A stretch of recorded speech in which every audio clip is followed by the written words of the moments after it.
So what's up mga master, no? Continuation pa rin nito ng Motorstar ZX water rebuild natin. So nandito yung gas tank nya. Binaklas ko ito. Pinapahiran ko siya ng pin remover. Ayan.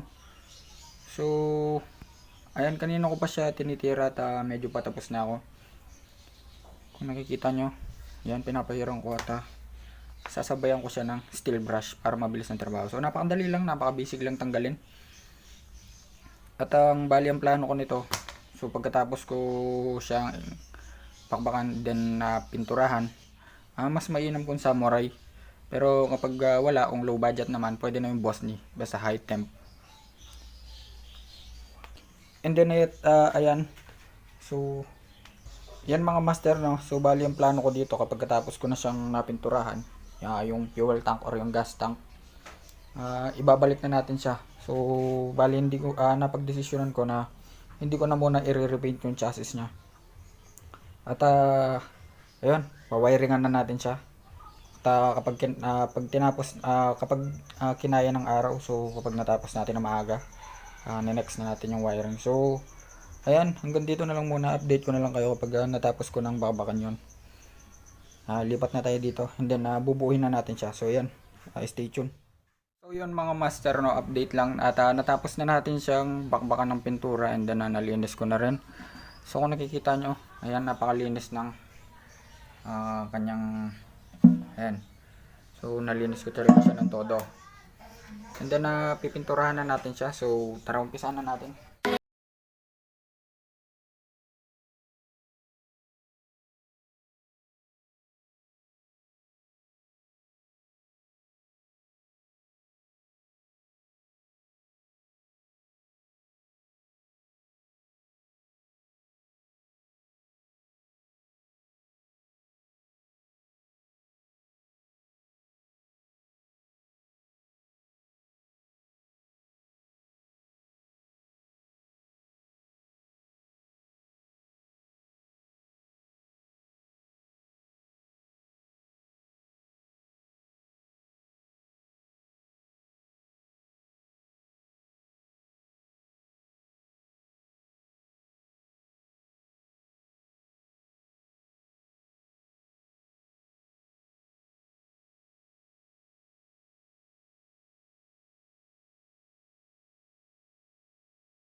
Serye.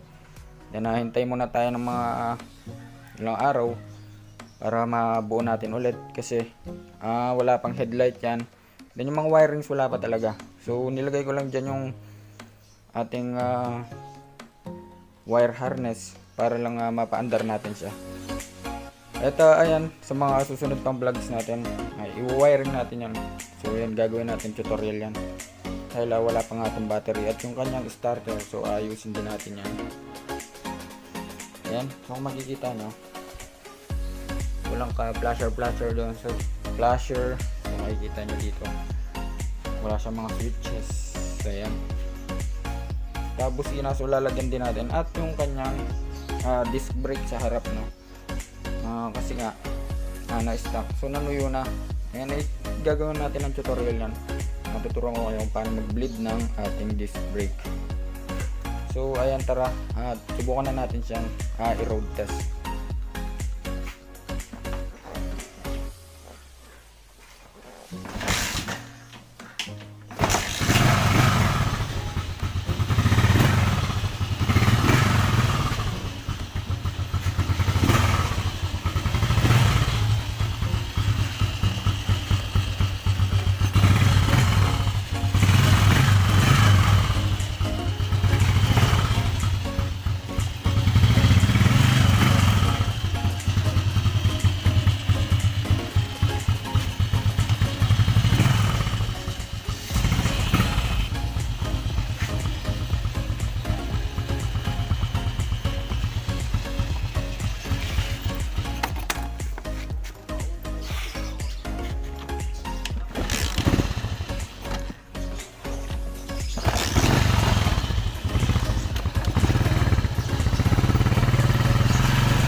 Dito sa last part na to, pero ayan, hindi pa naman ito yung pinaka finale talaga, so aayusin pa naman natin yan at ayan, itutuloy lang natin pagka nagka budget and pagka may time. So ayan, so sana may natutunan kayo at kung nagustuhan nyo ang serye na to, so please like, share and subscribe. Ride safe.